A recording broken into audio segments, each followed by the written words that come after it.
de que falamos nós quando dizemos que celebramos o nascimento de Jesus? Quem é esta criança que nós hoje celebramos? Que bebé foi este que nasceu numa estrebaria e que foi colocado no lugar onde os animais comem? Que importância tem para a Igreja o nascimento de Jesus? No fundo, o que fazemos nós com este nascimento?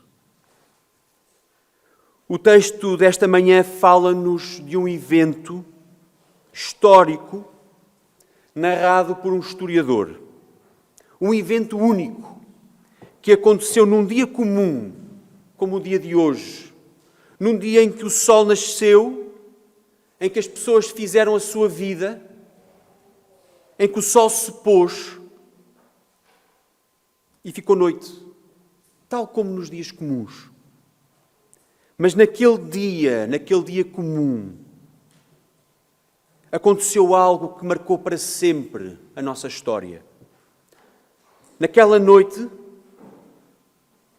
numa cidade chamada Belém, nasceu uma criança. Ali em Belém, na verdade, já tinham nascido muitas crianças e muitas crianças nasceriam depois. Mas o nascimento daquele bebé, por alguma razão, foi suficientemente importante para que Lucas o registasse e registasse os acontecimentos que ocorreram em volta daquele acontecimento naquela noite. Mas afinal, voltamos a perguntar: quem era aquele bebé que nasceu no lugar onde nascem os animais e que depois de nascer ficou colocado no lugar onde os animais comem? Eu convidava os irmãos a abrirem as vossas Bíblias no Evangelho segundo São Lucas, no capítulo 2.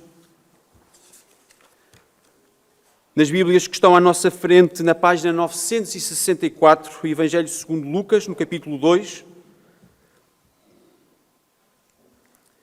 E para termos resposta a estas perguntas, vamos ler os primeiros 21 versículos deste capítulo 2 do Evangelho de Lucas, que diz assim: E aconteceu naqueles dias que saiu um decreto da parte de César Augusto para que todo o mundo se alistasse. Este primeiro alistamento foi feito sendo Cirénio presidente da Síria. E todos iam alistar-se, cada um à sua própria cidade. E subiu também José da Galileia, da cidade de Nazaré, à Judeia, à cidade de David, chamada Belém, porque era da casa e família de David, a fim de alistar-se com Maria, a sua mulher, que estava grávida. E aconteceu que, estando eles ali, se cumpriram os dias em que ela havia de dar à luz. E deu à luz o seu filho primogênito, e envolveu em panos, e deitou numa manjedoura, porque não havia lugar para eles na estalagem. Ora, havia naquela mesma comarca pastores que estavam no campo e guardavam durante as vigílias da noite o seu rebanho. E eis que o anjo do Senhor veio sobre eles, e a glória do Senhor os cercou de resplendor, e tiveram grande temor. E o anjo lhes disse: Não temais, porque eis que vos trago novas de grande alegria, que será para todo o povo. Pois na cidade de David vos nasceu hoje o Salvador, que é Cristo, o Senhor. E isto vos será por sinal: achareis o menino envolto em panos e deitado numa manjedoura.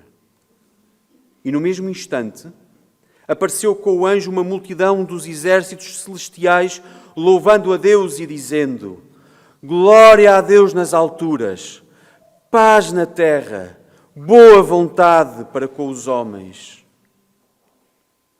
E aconteceu que, ausentando-se deles os anjos para o céu, disseram os pastores uns aos outros: Vamos, pois, até Belém e vejamos isso que aconteceu e que o Senhor nos fez saber. E foram apressadamente e acharam Maria e José e o menino deitado na manjedoura. E vendo-o, divulgaram a palavra acerca do menino que lhes fora dito. E todos os que a ouviram se maravilharam do que os pastores diziam. Mas Maria guardava todas estas coisas, conferindo-as em seu coração. E voltaram os pastores, glorificando e louvado a Deus por tudo o que tinham ouvido e visto, como lhes havia sido dito. E quando os 8 dias foram cumpridos, para circuncidar o menino, foi-lhe dado o nome de Jesus, que pelo anjo lhe fora posto antes de ser concebido. Vamos orar. Pai nosso que estás nos céus, a tua igreja aqui reunida com a palavra aberta, quer ouvir aquilo que tu tens para nos dizer. Pai, que na verdade a tua palavra possa falar nos nossos corações. Que na verdade a tua palavra possa ser para nós, para nosso crescimento, para nossa santificação e para dar frutos para outros. Pai, que o nascimento desta criança possa ser para nós tão forte de significado, que para nós este acontecimento possa ser de tal forma grandioso e maravilhoso, que transbordando do nosso coração, possa também se alastrar a outros. Sê connosco nesta hora, em nome de Jesus. Amém. Irmãos, Lucas diz-nos que estamos perante um acontecimento histórico. Se nós olharmos para esta narrativa, nós vemos que há um lugar e há um tempo, há personagens e há factos. Tudo aquilo que os eventos históricos precisam para que aconteça. Nós estamos na narrativa entre Nazaré da Galileia e vamos para Belém da Judeia, no tempo dos Césares, diz-nos Lucas, quando Cirénio era presidente da Síria. Há pessoas como José, como Maria e os pastores, e há factos. Um alistamento geral no império e uma viagem que tem de acontecer com uma mulher que está prestes a dar à luz. E há um mote. Se nós olharmos para o versículo 1, ele começa com estas palavras. E aconteceu. Porque o texto de hoje verdadeiramente aconteceu. Nestes dias, uma criança vai nascer num lugar pouco comum para o nascimento de uma criança. Mesmo naquele tempo em que as crianças nasciam em casa, e até bem pouco tempo as crianças nasciam em casa, aquele lugar onde esta criança vai nascer é muito pouco comum. Eu gostaria que esta manhã nós pudéssemos olhar para este nascimento e para esta narrativa que o evangelista nos dá. E nós pudéssemos olhar para este acontecimento a partir de 3 momentos. O primeiro, o que nos é narrado nos primeiros 7 versículos, o nascimento do bebê. O segundo, aquilo que nos é narrado entre os versículos 8 e 12, acerca da identidade do bebê. E nos restantes versículos, o terceiro momento, o significado deste nascimento para o povo de Deus. O primeiro ponto, o nascimento do bebê. Diz-nos este evangelista que um homem chamado José de Nazaré da Galileia tem de ir para a Judeia em cumprimento de um dever civil. E vimos nas últimas 2 pregações, no capítulo 1 de Lucas, como o nascimento de um bebê foi anunciado a uma jovem donzela virgem chamada Maria. Nós vimos a semana passada como esta jovem louvou a Deus com um cântico, exaltando o seu Deus nas suas virtudes e nas suas obras. E nós hoje, na continuação das últimas 2 pregações, nós vamos ver que essa mesma donzela está em caminho, próximo de dar à luz numa terra estranha. Diz-nos o evangelista que aquele bebê acaba por nascer. E a descrição deste nascimento não tem em si mesmo uma beleza natural. Muitas vezes, nós hoje, no nosso sofá, no século XXI, romantizamos o cenário deste nascimento. Fazemos deste nascimento um acontecimento belo, humanamente belo, e que seria desejável como se todas as mulheres gostassem de dar à luz os seus filhos nestas condições. Aquilo que nós vemos naquele cenário é um cenário duro e cru. Maria dá à luz um menino no lugar onde as fêmeas dos animais dão à luz. O nascimento daquele menino não é muito diferente da forma como nascem as crias das vacas, as crias das cabras ou de qualquer outro animal. Não há cuidados de saúde, não há parteiras com experiência para ajudar aquela mãe inexperiente. Há grandes riscos de higiene, não há lugar sequer para descansar. Eles estão numa estrebaria, numa estalagem onde não havia lugar. Aquela mulher teria tido mais condições, mas na estalagem não havia lugar e por isso eles estão na estrebaria.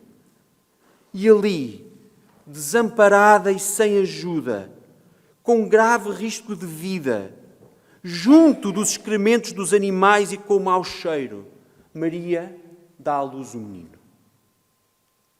Aquele menino não tem ajuda para nascer. Não há grandes condições para os primeiros cuidados. Nós hoje ficamos muitas vezes horrorizados com as notícias em que há crianças que nascem em ambulâncias, com a ajuda de mulheres e de homens que estão habituados a cuidados de saúde. E mesmo assim nós ficamos horrorizados. Naquela noite, aquela criança nasce numa estrebaria. Não há berço.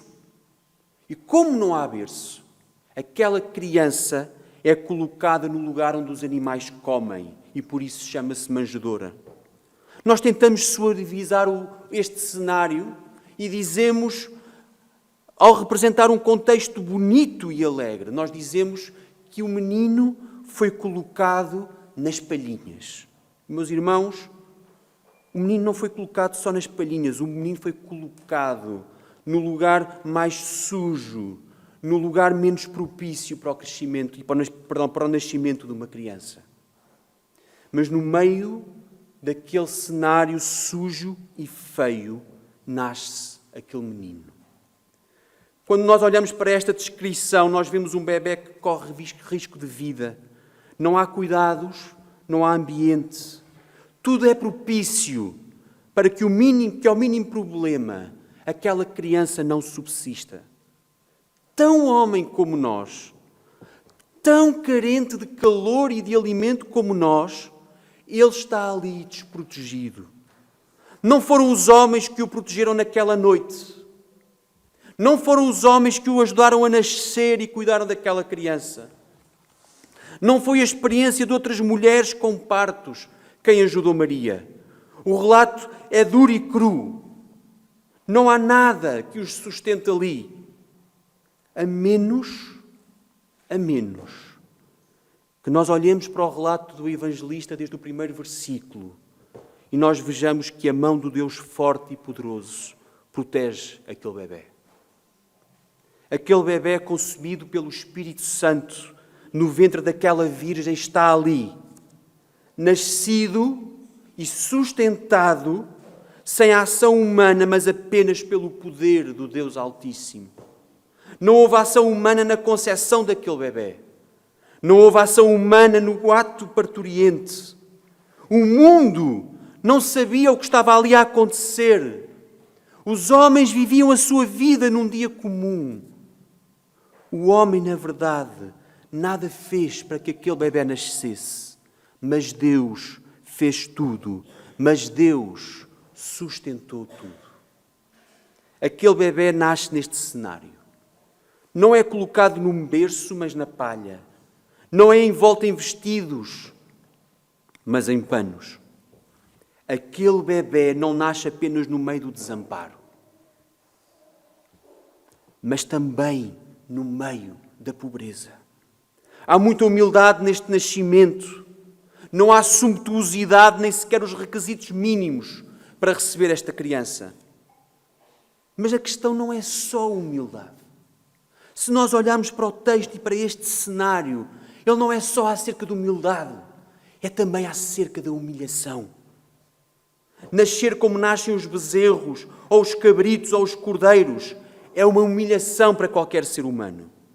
Aquele bebé foi humilhado no seu nascimento, porque ele dispôs-se a humilhar-se a si mesmo em toda a sua vida. Mas se esta descrição não tem em si mesmo uma beleza natural, ela na verdade mostra-nos uma beleza acima daquilo que os nossos olhos podem ver. Onde humanamente nós vemos desamparo, nós também veremos sustento divino. Onde humanamente nós vemos humildade, veremos mais tarde também a exaltação. Onde humanamente nós vemos humilhação, nós veremos mais tarde a glorificação. Tudo isto é o pronúncio de algo de maravilhoso que está para acontecer. Que está para acontecer na história, através da vida deste bebé. Com aquele nascimento, nada ficará igual. Há um antes e há um depois do nascimento desta criança. Há o antes daquele nascimento e há um depois, porque nada, nunca mais ficará igual.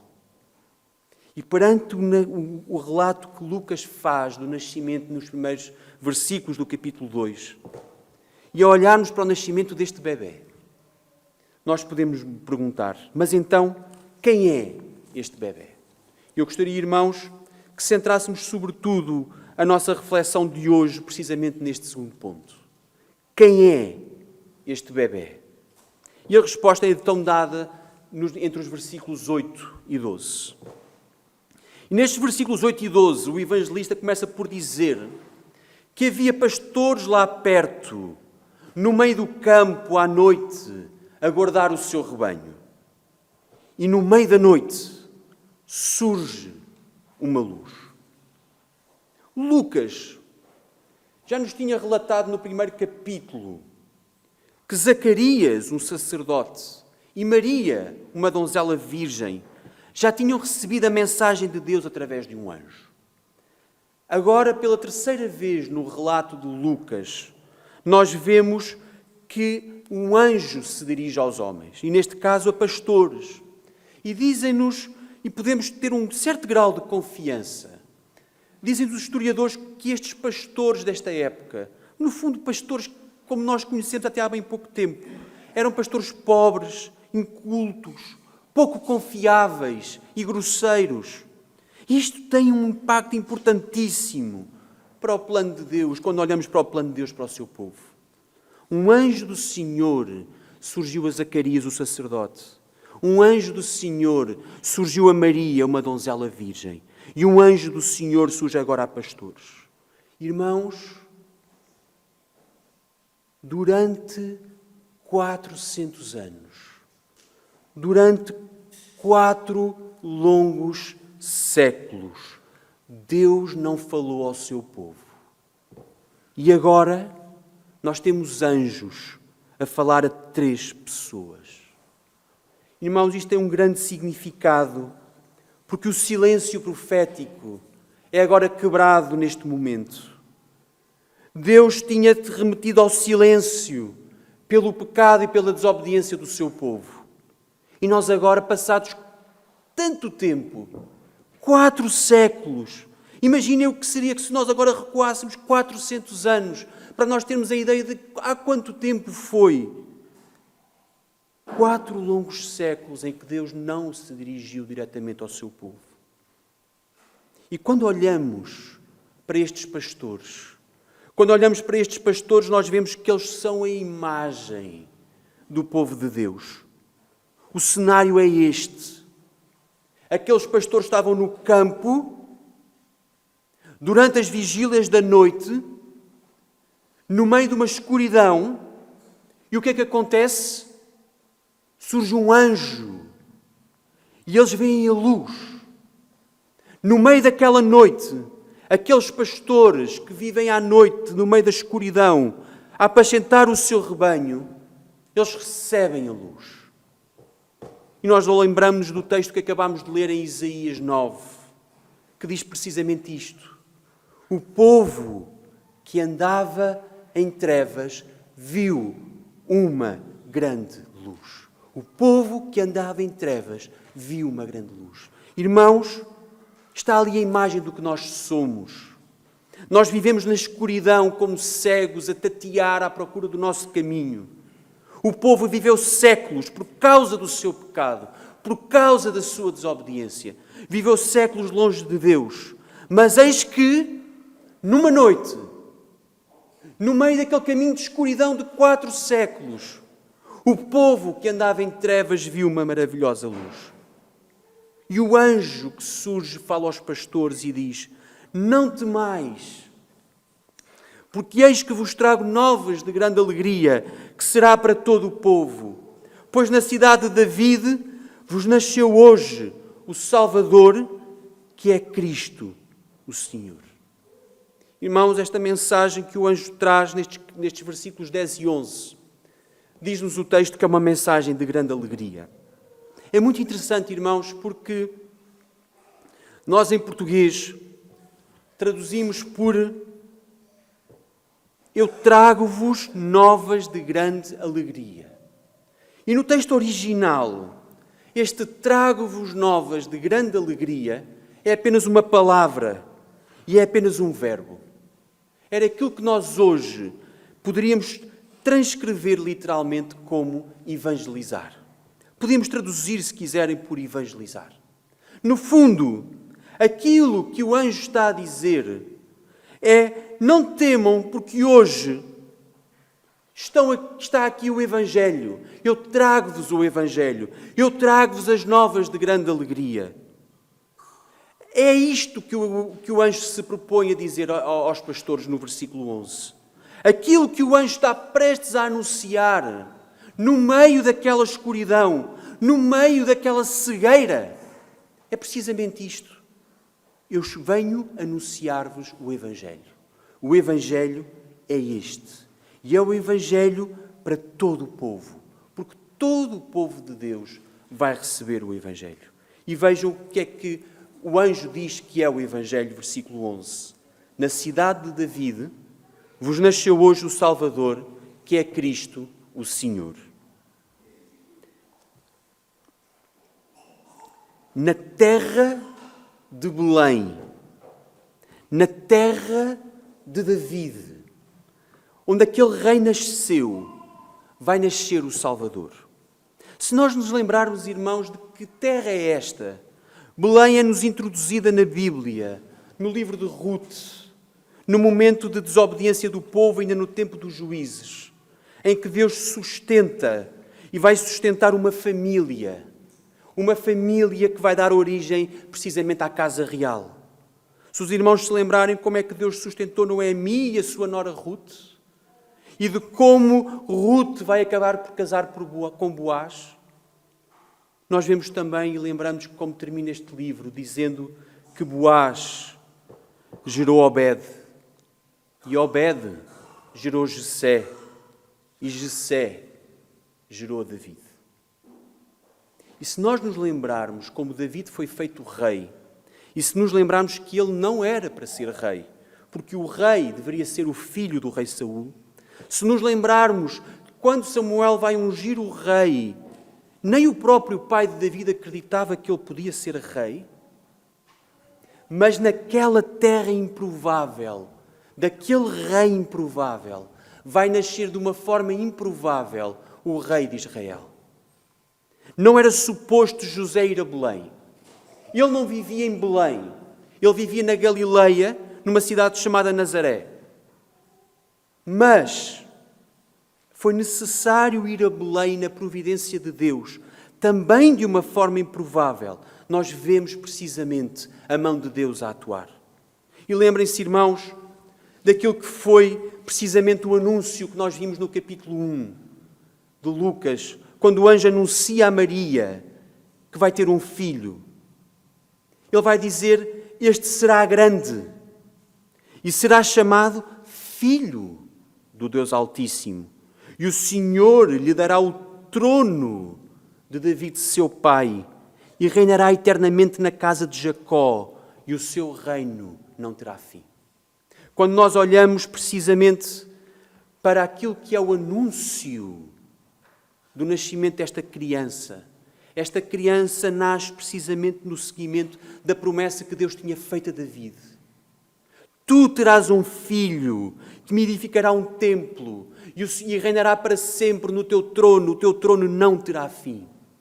Nós vimos que esse filho nunca foi Salomão. Salomão morreu e o trono de Salomão acabou por ser destruído. Mas agora está aqui a promessa cumprida. Agora está aqui em Belém, na terra de David, na terra dos reis, está aqui cumprida a promessa que Deus tinha feito a David. Mas este bebê, ele é mais do que David.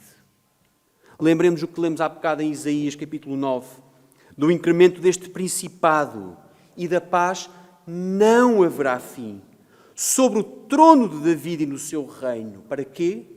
Para o firmar e o fortificar em juízo e em justiça desde agora e para sempre. Este, tal como Deus tinha prometido, é um reino de trono eterno. Meus irmãos, Deus esteve em silêncio. Nós vemos como o trono de Salomão foi destruído, o reino foi dividido, o reino de Israel foi destruído e confundido com outros povos. Como Judá, Jerusalém acabou por ser destruída e o templo destruído, o povo levado em exílio. E mesmo regressando em exílio, o povo acabou nas mãos de outros povos. Mas ainda assim, nós devemos nos lembrar que Deus não se esqueceu do seu povo. E Deus não se esqueceu do seu povo, porque Deus não se esquece das suas promessas e porque Deus é fiel a si mesmo e às suas próprias promessas. Na cidade de David vos nasceu hoje o Salvador. Porquê na cidade de David? Precisamente porque este é o filho que havia sido prometido a David. Mas este filho que é prometido a David, diz-nos o anjo, ele é também o Salvador. Como nós vimos, irmãos, o povo vivia em trevas, perdido, sem rumo e precisa de uma solução. Ora, aquilo que nós vemos é que este bebê é chamado do Salvador. Ele é o Salvador. Ele não só traz a salvação, como Ele próprio é o Salvador. Irmãos, Jesus não é apenas o relato que vemos de Jesus, não é apenas um relato igual ao de Moisés, quando o povo estava perdido no Egito. O relato que nós temos de Jesus é muito maior do que o relato que nós temos de Moisés, porque Jesus é muito maior do que Moisés. Moisés libertou o seu povo com o poder de Deus.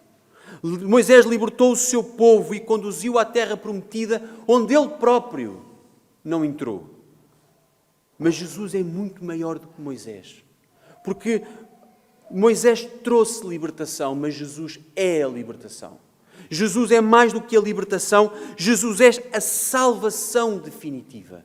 E por isso o anjo diz-nos que este filho de David, ele é o Salvador. E por isso, quando nós olhamos para o versículo 21, e nós olhamos para o versículo 21 deste capítulo 2, nós vemos que, chegado ao 8º dia, circuncidaram esta criança. E tal como o anjo tinha dito, deram-lhe o nome de Jesus. Aquela criança transportava em si um nome que significa Jeová salva. Aquela criança não é apenas um libertador. Ele é a afirmação definitiva como ninguém de que Jeová salva, de que Jeová é o Salvador. E por isso, ao afirmarmos que Jesus é o Salvador, isto leva-nos à ideia que nós precisamos, na verdade, de uma salvação. Tal como Maria afirma que precisa de um Salvador no capítulo 1, nós também precisamos de um Salvador. O Natal não faz de nós pessoas mais boazinhas. O Natal põe em evidência o mal que nós somos. E porque somos maus, então precisamos de um Salvador. O Natal não põe em evidência a nossa bondade. O Natal põe em evidência a situação que nós somos, a situação de pecado e de miséria espiritual em que nós estamos. E diz-nos o anjo mais. Para além de dizer que ele é filho de David e é Salvador, ele diz-nos que ele também é o Cristo. Irmãos, o povo estava em suspenso. Quando nós olhamos para os últimos textos do Antigo Testamento, quando olhamos para os textos proféticos, os últimos textos do Antigo Testamento, aquilo que nós vemos são profetas a exortar o povo ao arrependimento e a lastimar o pecado do povo. Mas geralmente, a maioria desses textos proféticos acabam com uma mensagem de esperança. Estes textos proféticos, quando terminam em suspenso. Parece que alguma coisa ficou por terminar. Alguma coisa está para cumprir. O Deus daquele povo castigou o povo. O Deus daquele povo virou-lhe o rosto. Todavia, como dissemos, este Deus não se esqueceu do seu povo, porque é fiel e cumpre todas as coisas. E por isso, havia um Messias que havia por vir. A esperança do Messias que está presente nos profetas, que está presente em todo o Antigo Testamento, como nós temos visto na escola dominical, domingo após domingo. O Messias esperado está agora ali. O Cristo, o Messias, o ungido de Deus, está agora ali. Aquele bebé não é apenas filho de David, não é apenas filho de descendência carnal de David. Ele também é o Salvador, porque ele é o Messias que havia de vir. E por fim, ele é o Senhor. Ou se quiserem, irmãos, ele é o próprio Jeová. Porque se quiserem, irmãos, ele não é apenas um homem, ele é o próprio Deus, é o próprio Filho de Deus encarnado. A garantia que aquele bebê é único não é apenas que ele é filho de David, não é apenas que ele nos traz a salvação, não é apenas que ele é o Messias que havia de vir, mas ele é o próprio Deus. Aquilo que é único naquela criança, aquilo que mudou definitivamente a história da humanidade, é como estava prometido no Antigo Testamento. Ele é Deus connosco. Ele é o nosso Emmanuel. Aquele bebê é, de facto, o cumprimento de todas as coisas. E nós podemos dizer que a mensagem do anjo, no fundo, o Evangelho é este. Na cidade dos reis, nasceu o Salvador, o Messias prometido, o próprio Jeová. Quando o anjo anuncia o Evangelho, ele está a dizer isto. Este é o vosso Natal. Vocês estão perdidos e precisam de salvação. Quando nós perguntamos quem é este bebê, nós podemos dizer então que ele é o Rei, que ele é o Salvador, que ele é o Messias, que ele é Deus. Ele revela Deus de uma forma perfeita, porque ele, na verdade, é Deus. E perante isto, irmãos, sabendo nós então quem é aquele bebê, sabendo nós quem é aquele bebé que transformou o mundo para sempre, gostaria que por fim nós pudéssemos meditar no significado do nascimento deste bebé para o povo de Deus. Perante o nascimento deste menino, e conhecendo nós agora quem é este menino, nós podemos perguntar, então como é que nós devemos reagir? Como é que a Igreja, o povo de Deus, se deve comportar perante este menino? Eu propunho, irmãos, que nós pudéssemos olhar, nesta hora, para a forma como as criaturas de Deus, ao ver aquilo que acabou de acontecer, como é que elas reagem ao nascimento de Jesus, o Salvador. E gostava que nós pudéssemos olhar para 3 exemplos. O primeiro exemplo nós vemos nos versículos 13 e 14, que diz isto. E no mesmo instante, apareceu com o anjo uma multidão dos exércitos celestiais, louvando a Deus e dizendo: glória a Deus nas alturas, paz na terra, boa vontade para com os homens. Irmãos, é difícil nós sabermos ao certo o que eram estes exércitos celestiais. Mesmo que conseguíssemos definir, era impossível para nós, no nosso entendimento, conseguirmos ter uma visão perfeita do que acabou ali de acontecer. Aquilo que o versículo 13 e 14 nos diz deve ter sido um momento de maior beleza que nós alguma vez podíamos ter visto. Vejam a beleza desta mensagem. Depois de mais de 400 anos de silêncio, mais de 4 séculos de silêncio, no meio daquela noite e depois do anúncio dos anjos, nós vemos o céu a rasgar-se por completo, a rasgar-se de luz. E não é um exército de seres celestiais que vêm, são exércitos de hostes celestiais que vêm até aos homens e que cantam. É um espetáculo de luz, é um espetáculo visual, mas é um espetáculo musical. Os céus alegram-se porque o Filho de Deus encarnou naquela hora. Os céus alegram-se e cantam naquele momento, tal qual nós vamos cantar quando estivermos na presença do Deus Altíssimo, tal qual nós vamos cantar naquela hora, aquelas hostes celestiais, rasgando os céus de luz, rasgando os céus com uma brilhante música, mostraram a alegria que havia em todos os céus. O silêncio a que o povo tinha sido votado é agora rompido por aqueles cânticos. E aquilo que nós vemos quando olhamos para estas hostes celestiais deve levar-nos também nós a aprendermos com eles. Vejam o significado do Natal para estes exércitos de anjos. Em primeiro lugar, eles dizem glória a Deus nas alturas. O nascimento do menino é, em primeiro lugar, para a glória de Deus. Deus deve ser exaltado acima de tudo, em tudo aquilo que acontece. Jesus nasceu para a glória de Deus. Jesus viveu para a glória de Deus. Em primeiro lugar, Jesus morreu para a glória de Deus. Jesus ressuscitou em primeiro lugar para a glória de Deus. Jesus ascendeu aos céus para a glória de Deus. Jesus está assentado à direita do Pai para a glória de Deus. E Jesus virá uma segunda vez para a glória de Deus. E para a glória de Deus Ele vai reinar eternamente no trono eterno. A glória de Deus é a razão principal de todas as coisas.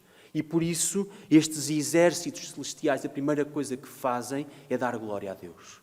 A nossa alegria, a nossa satisfação, as nossas celebrações, o nosso Natal, é em primeiro lugar para a glória de Deus. A encarnação do Filho de Deus, antes de ser para a nossa salvação, é para a glória de Deus. E por isso as hostes celestiais, a primeira coisa que fazem quando rompem os céus é dar glória a Deus. Porque nós também, acima de tudo, devemos dar glória a Deus. Nós não queremos ser como estas hostes celestiais, nós queremos ser como Jesus. Mas nós podemos aprender o que eles fazem, porque aquilo que eles fizeram é aquilo que nós também devemos fazer. Em segundo lugar, eles dizem paz na terra. Glória a Deus nas alturas e paz na terra. E nós vemos que o Filho encarna para que Deus se reconcilie com o seu povo. Porquê é que o Filho encarna? Precisamente para que haja paz na terra. A paz que Jesus nos dá é muito melhor que a que o mundo nos dá. Ele é a reconciliação de Deus conosco. A paz que todos os dias nós ouvimos pessoas a dizer e a propagar e que nós vamos conseguir. E que se elas estivessem no poder, haveria paz. Nós temos hoje o discurso do homem comum, o homem sem ambição política.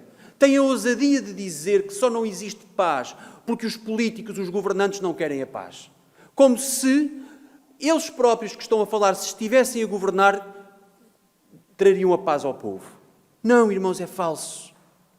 Nós, no nosso pecado, nós não podemos trazer a paz, porque a paz é, em cima de tudo, a reconciliação com o próprio Deus. A guerra que nós temos hoje é a imagem visível do nosso pecado. E Jesus traz-nos a paz para nos religar a Deus. Nós estávamos separados da comunhão com Deus desde o pecado de Adão. Aquele pecado de Adão afastou-nos da comunhão que tínhamos com Deus, que o homem tinha com Deus, que o homem podia desfrutar com Deus.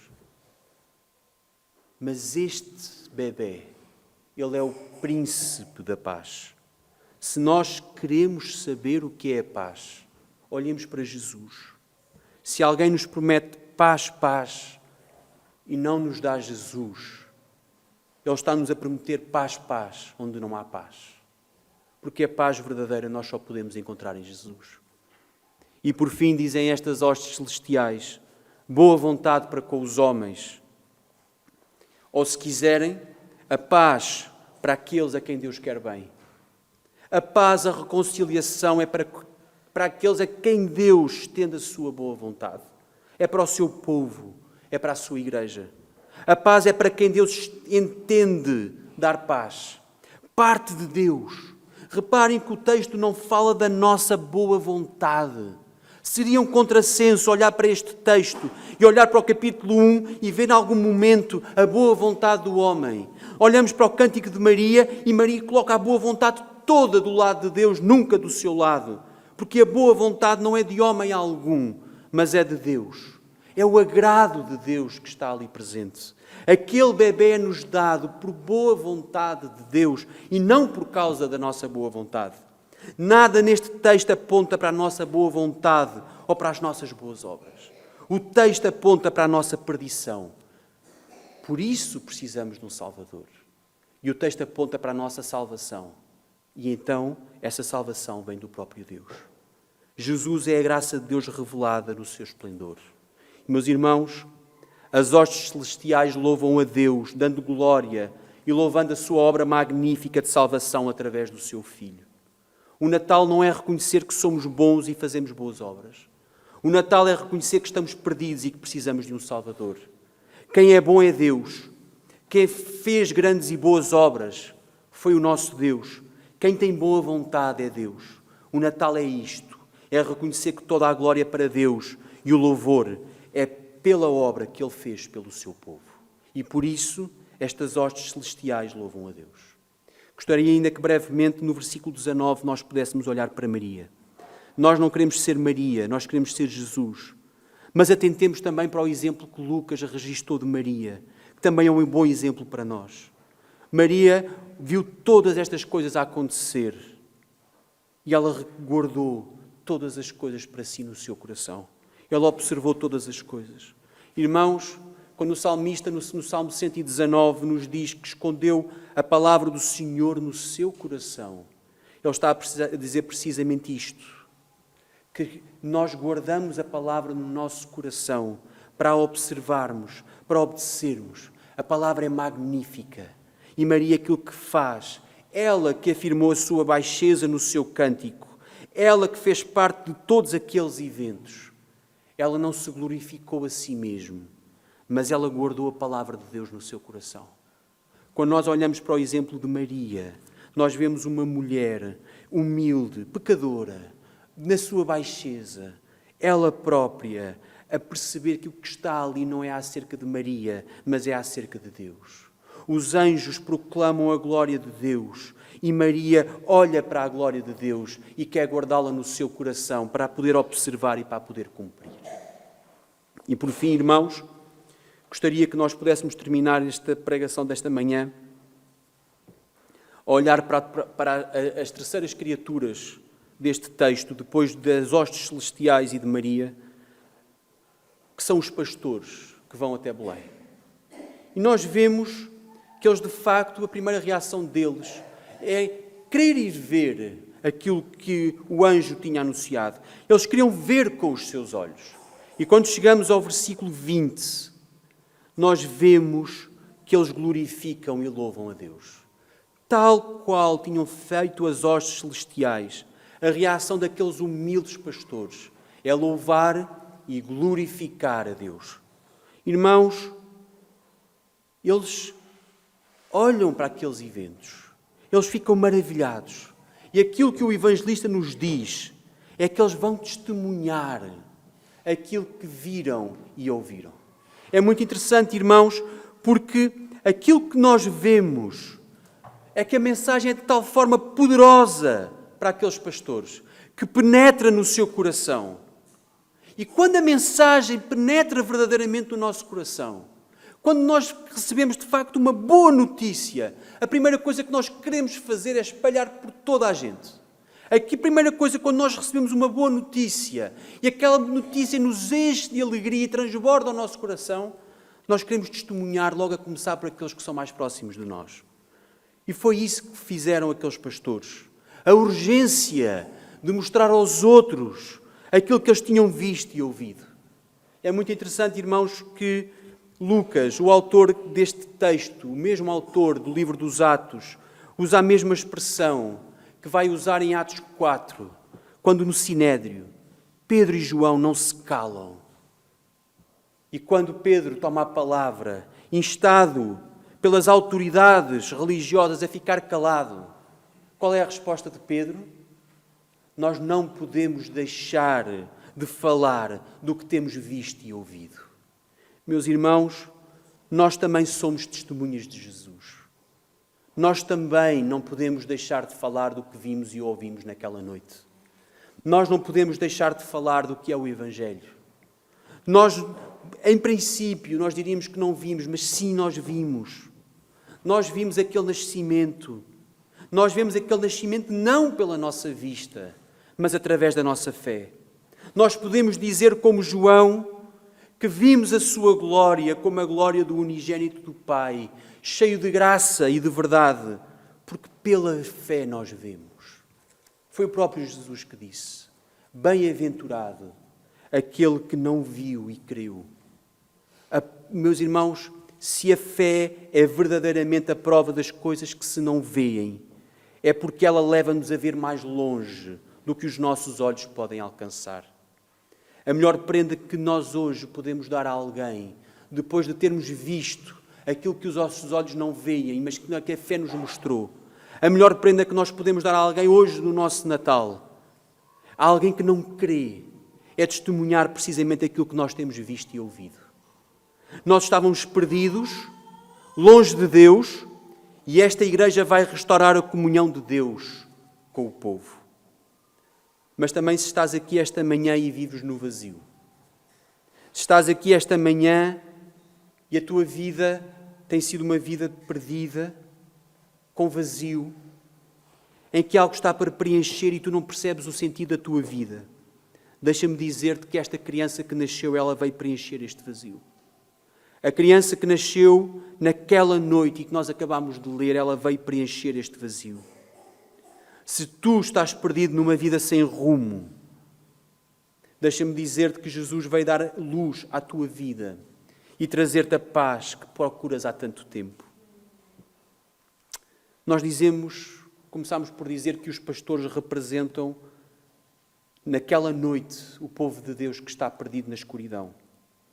Eles estavam perdidos, mas eles viram a luz. Eles receberam a mensagem do Evangelho de Jesus. E tal como os pastores, nós hoje podemos testemunhar o que vimos e ouvimos. Podemos cantar que estávamos perdidos nas trevas e a morrer sem luz. Mas Cristo nos amou e nos livrou. E com o seu imenso amor nos transformou. Que melhor mensagem podíamos dar à humanidade? Que melhor mensagem de reconciliação nós podíamos dar à humanidade? Que melhor mensagem do que esta, que é a redenção do pecador, a restauração do pecador? E tudo aquilo que nós vemos, toda esta mensagem maravilhosa do Evangelho, tudo, mas tudo, apenas e só, e em primeiro lugar, para a glória do Deus Altíssimo. Amém.